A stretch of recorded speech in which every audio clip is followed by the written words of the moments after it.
আবু মাহজুরা রাদিয়াল্লাহু তাআলা আনহু মক্কার মুয়াজ্জিন, আগে ছিল মুশরিক, পরে হয়েছে মুমিন। উনি কিভাবে মুমিন হইলেন এই ঘটনাটা একটু আপনাদের শোনাতে চাই। তো আপনাদের তো সময় নাই হাতে, হ্যাঁ সময় আছে। অষ্টম হিজরিতে হুনাইনের যুদ্ধে রাসূল সাল্লাল্লাহু আলাইহি ওয়াসাল্লাম ফিরে আসতেছেন মদিনায়। পথিমধ্যে বেলাল রাদিয়াল্লাহু তাআলা আনহু আজান দিচ্ছেন। কি দিচ্ছেন? তো পাশে ছিল মুশরিকদের একটা পল্লী, কিছু মুশরিক তরুণ, কিছু অমুসলিম কিশোর, তারা আজানকে ব্যঙ্গ করতেছে। আমাদের বাংলায় মুখ ভেঙ্গানো বলে আর কি। বেলাল রাদিয়াল্লাহু তাআলা আনহু আজান দিচ্ছেন, ওই বাচ্চাগুলো মুশরিক, তো ওরা আজানকে ব্যঙ্গ করতেছে, বিকৃতি করে ওরাও আজান দিচ্ছে। উদ্দেশ্য হচ্ছে আজানকে নিয়ে ঠাট্টা করা। উদ্দেশ্য কি? ঠাট্টা করা। ব্যাপারটা মনে কষ্ট পাওয়ার মতো ব্যাপার না? কিন্তু বিশ্বনবী ওইখানে দেখেন কি খুঁজলেন। বিশ্বনবী খেয়াল করলেন অমুসলিম কিশোরদের মধ্য থেকে একটা কিশোরের গলাটা বড় দরাজ গলা, কণ্ঠটা বড় সুন্দর। খেয়াল করে দেখলেন যে কিছু কিশোর বেলালের আজানকে ব্যঙ্গ করে, বিকৃতি করে, কিন্তু একজনের কণ্ঠ দেখতে পাচ্ছেন না এত দূরে, কিন্তু কণ্ঠটা বড় সুন্দর, দরাজ গলা। বিশ্বনবী সাহাবীদেরকে বললেন, ধরো এগুলারে, ধরো। সবগুলারে ধরে বিশ্বনবীর সামনে আনা হলো। ওরা হাঁটু গেড়ে বসলো। বিশ্বনবী বললেন, তোমাদের মধ্যে কে যেন ব্যঙ্গ করে আজান দিচ্ছিল, তার গলাটা বড় উঁচু, গলার বেসটা বড় মজবুত, মেলোডিয়াস, সুমধুর কণ্ঠ। কে? আবু মাহজুরা বলে, আমার বন্ধুরা সবাই আমার দিকে আঙ্গুল দেখায়, আমি পড়ে গেছি বিপদে। রাসূল সাল্লাল্লাহু আলাইহি ওয়াসাল্লাম বাকি অমুসলিম তরুণদেরকে ছেড়ে দিলেন, বললেন তোমরা যাও। এবার আবু মাহজুরারে পাইছে। আবু মাহজুরার চুলের মধ্যে হাত দিলেন বিশ্বনবী, মাথায় হাত দিয়ে বললেন, এবার আজান দাও দেখি।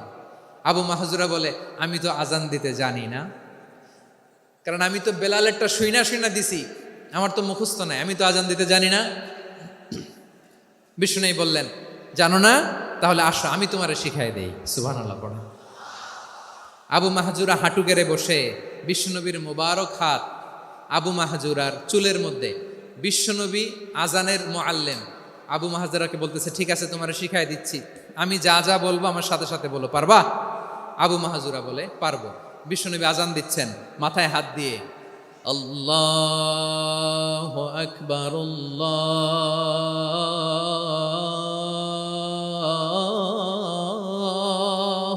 আকবার। আবু মাহজুরা এই বাক্যটা পড়লেন। বিশ্বনবী দ্বিতীয় বাক্য পড়তে আরম্ভ করলেন, আল্লাহু আকবার, আল্লাহু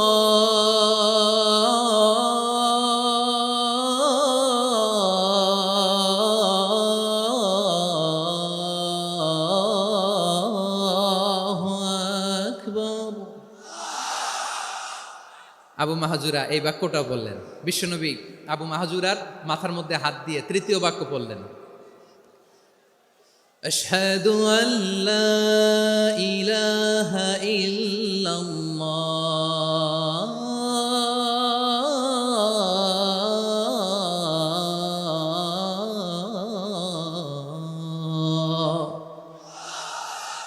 আবু মাহজুরা তৃতীয় বাক্য পড়লেন। বিশ্বনবী একটা বাক্য পরে আবু মাহজুরা পরে, বিশ্বনবী পরে আবু মাহজুরা পরে। আবু মাহজুরা কিন্তু অমুসলিম, মুশরিক। আবু মাহজুরা বলে, এক একটা বাক্য পড়ি আমার কলিজাটা গলে ঠান্ডা হয়ে যায়। এতদিন মোহাম্মদকে গালি দিতাম, এখন মোহাম্মদ আমার মাথায় যখন হাত রাখছে আমার সারা শরীর ঠান্ডা হয়ে গেছে। বিশ্বনবী আজান শেখাচ্ছেন, একটা একটা বাক্য পড়ে আবু মাহজুরাও পড়ে, বিশ্বনবী পড়ে, আবু মাহজুরাও পড়ে। পুরো বাক্যগুলো যখন শেষ, আজান শেষ, আবু মাহজুরাও যখন পুরো আজান পড়লেন, আবু মাহজুরা বললেন, এতদিন মোহাম্মদের চেহারা দেখলে আমার ঘৃণা লাগতো, আজ থেকে মোহাম্মদের চেহারার চেয়ে প্রিয় চেহারা আমার কাছে নাই। আবু মাহজুরা বললেন, ও মুহাম্মদ, আজানের বাক্য তো আপনি আমারে শেখালেন, এখানেই শেষ করবেন না, আপনি আমারে পড়ায় দেন, লা ইলাহা ইল্লাল্লাহু মুহাম্মাদুর রাসূলুল্লাহ সাল্লাল্লাহু আলাইহি ওয়াসাল্লাম।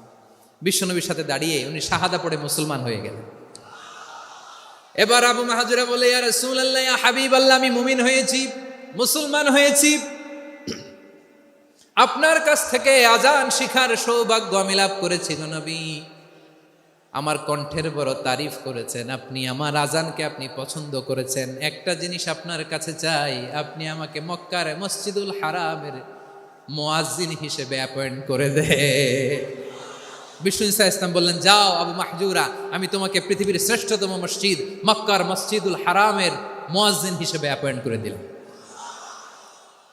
দেখছেন কিভাবে ট্যালেন্ট হান্টিং করতে হয়, কিভাবে হিউম্যান রিসোর্স মানব সম্পদকে ব্যবহার করতে হয়। আসছিল আজানকে ভেঙ্গাইতে, আসছিল কেন?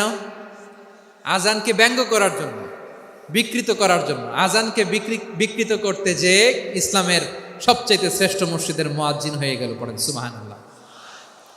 হযরত আবু মাহজুর